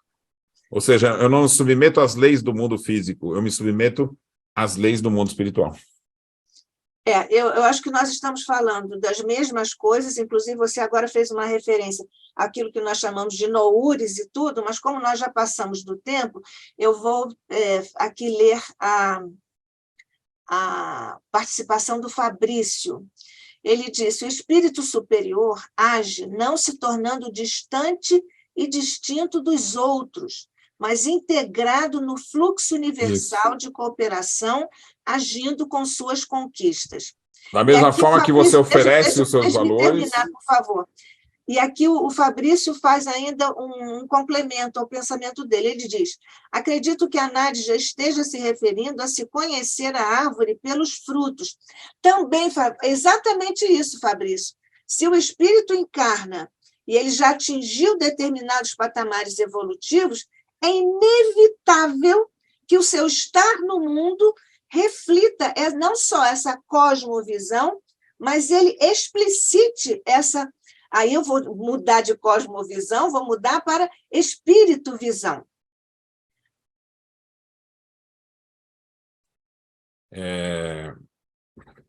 Nádia, eu acho que tem aspectos diferentes de leitura.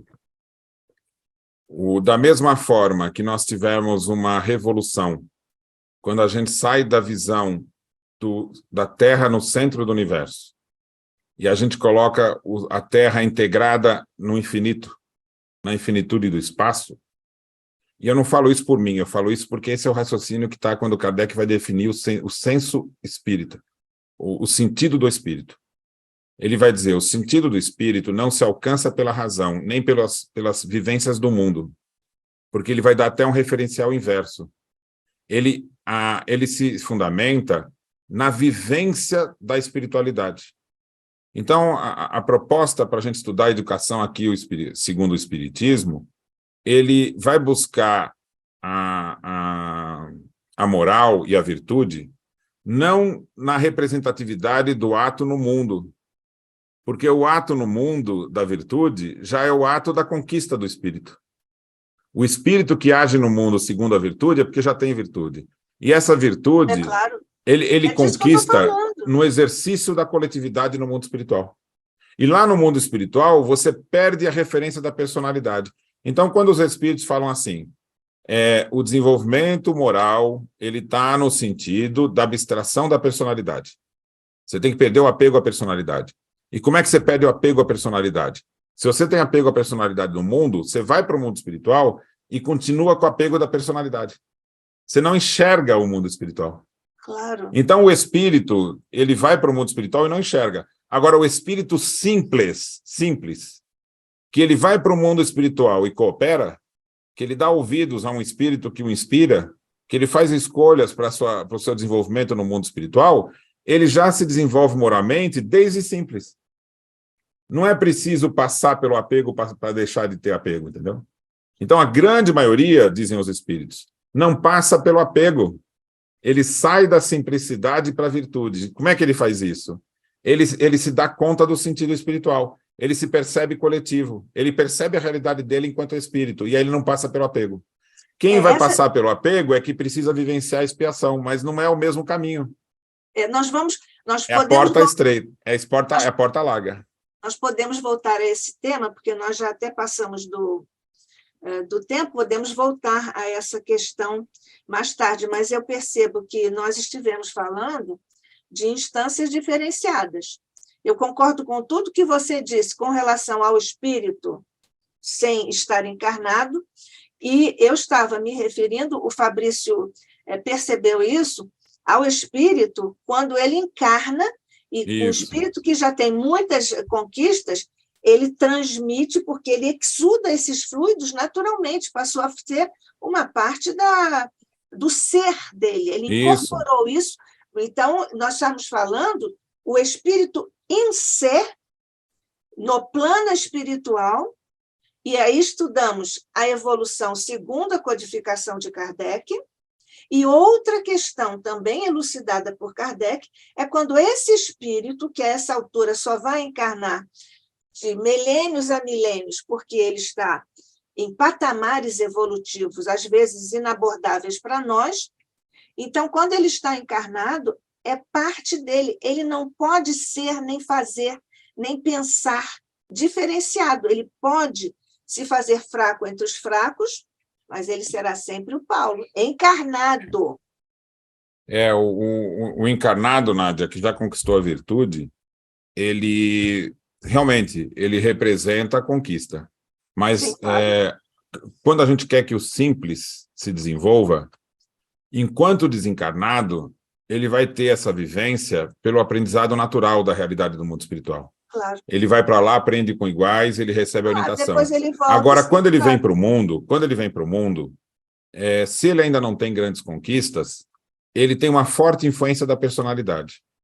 E a personalidade, ela é a formação do ser no mundo a partir do sistema nervoso, que vai precisar ser alimentado. E como é que ele é alimentado? Ele é alimentado pela educação, ele é alimentado pela família, ele é alimentado pelo alimento adequado.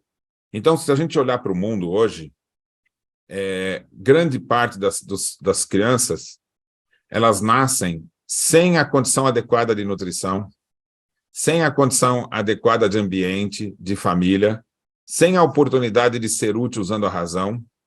Então, nós temos um desafio. Esse desafio significa, precisamos criar oportunidades para que todos nasçam nesse mundo com uma personalidade que tenha recursos para o seu desenvolvimento. Sim. Então, a realização nossa no mundo para a conquista da felicidade, ela é coletiva. Então, Juliana, eu falei assim, como é que a gente ganha diploma, né? A gente ganha diploma quando a gente constrói junto um planeta feliz. Não importa, qualquer alma, gente, ele vai vivenciar um planeta feliz. E essa vivência do planeta feliz culmina com ele se tornando espírito livre. Então, os espíritos que vêm ao mundo, como sendo o Sócrates, o Paulo, qualquer outro espírito, ele já participou da construção de um planeta feliz e se tornou um espírito superior. E isso todos nós vamos fazer. Então, o nosso trabalho é vir aqui neste mundo, cada um dá uma parte e a gente conquistar a transformação nesse mundo, num mundo que acolha a todos, dando condições que a personalidade se desenvolva, né, de tal forma que ela possa crescer. E aí sim, todos nós vamos compartilhar essa virtude de tal forma que a gente vai ter felicidade e paz no mundo. Essa é a tese espírita. E é por isso que a educação se torna a alavanca da revolução moral que vai transformar o mundo. É verdade. É isso. É isso. Nós já passamos muito do tempo, estamos pedindo desculpas ao Paulo, que está chegando e está estreando aqui conosco, agradecendo muito a você, Carlos, e agradecendo a todos vocês. Você quer dizer umas últimas palavrinhas rápidas, Paulo, para nós encerrarmos nosso encontro? Olha, essa conversa tem começo, não tem fim. Exatamente. Então, cada detalhe do que conversamos aqui merece um desenvolvimento longo. Então, nós estamos tratando o quê? De uma ciência. O Espiritismo é uma ciência que se desdobra em educação, em moral, e até mesmo na física do mundo espiritual e assim por diante.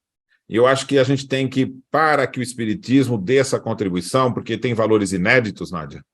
Nenhuma outra doutrina no mundo tem o ineditismo desses valores. Por exemplo, a definição do movimento da alma, né? A alma não é imaterial, ela age no mundo espiritual, que é um mundo sensível. Só o Espiritismo tem.